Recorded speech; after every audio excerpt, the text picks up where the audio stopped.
Assalamualaikum warahmatullahi wabarakatuh.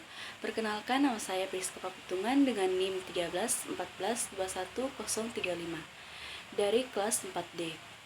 Di sini saya akan menjelaskan materi mengenai pentingnya komitmen nasional untuk pembangunan. Yang pertama, polarasi dunia. Dalam upaya memilih dan menentukan strategi pembangunan yang tepat, suatu negara bangsa harus berangkat dari pandangan bahwa negara bangsa yang bersangkutanlah yang menjadi tuan di rumah sendiri atau locus of control. Secara nasional harus bersifat internal.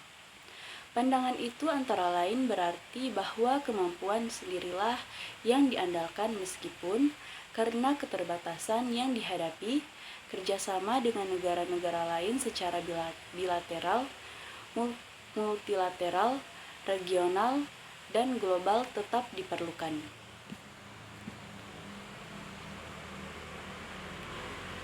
Berikutnya, polarasi politik. Meskipun Perang Dunia II telah berakhir lebih dari setengah abad yang lalu dan Perang Dingin pun sudah usai pada akhir dekade 80-an, namun umat manusia belum bebas dari perasaan takut, kelaparan, kemiskinan, dan penderitaan. Memang menggembirakan untuk dicatat bahwa beberapa negara yang tadinya menganut ideologi komunitas terjadi pergeseran persepsi tentang pentingnya pendekatan ideologi dan politik untuk mengelola negara dalam rangka peningkatan kesejahteraan rakyat beralih menjadi pendekatan ekonomi berdasarkan mekanisme pasar. Berikutnya, polaritas ekonomi. Kiranya perlu ditekankan lagi bahwa pembahasan tentang polarisasi dunia di bidang politik dan ekonomi tidak dimaksudkan untuk menonjolkan berbagai bentuk perbedaan antara negara-negara di dunia, melainkan semata-mata untuk memberikan bahan pemikiran tentang upaya apa yang dapat ditempuh demi peningkatan kesejahteraan umat manusia, meskipun terdapat perbedaan-perbedaan antara satu negara dengan negara yang lain. Berikutnya, komitmen nasional atau conditio sine qua non keberhasilan pembangunan. Keberhasilan penyelenggaraan pembangunan dalam semua segi kehidupan dan penghidupan bangsa menuntut komitmen untuk seluruh komponen masyarakat.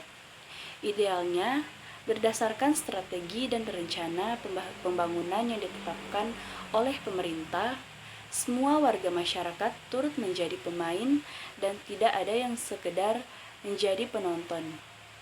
Memang benar bahwa jenis, intensitas, dan eksentitas keterlibatan berbagai pihak berbeda-beda, karena pengetahuan, keterampilan, pemikiran intelektual, waktu, tenaga dan kesempatan yang dimiliki beraneka ragam. Jadi di sini kesimpulannya adalah keberhasilan pembangunan politik yang demokratis tidak hanya dipengaruhi oleh situasi yang berkembang di dalam negeri, tetapi dapat pula dipengaruhi oleh situasi politik internasional.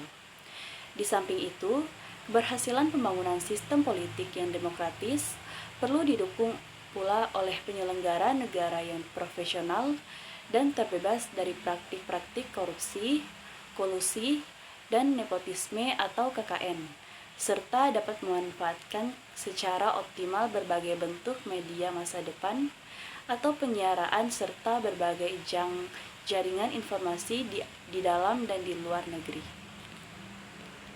Sekian itulah hasil penjelasan dari materi yang sudah saya sampaikan. Mohon maaf bila ada kekurangan. Wabillahi taufiq wal hidayah. Wassalamualaikum warahmatullahi wabarakatuh.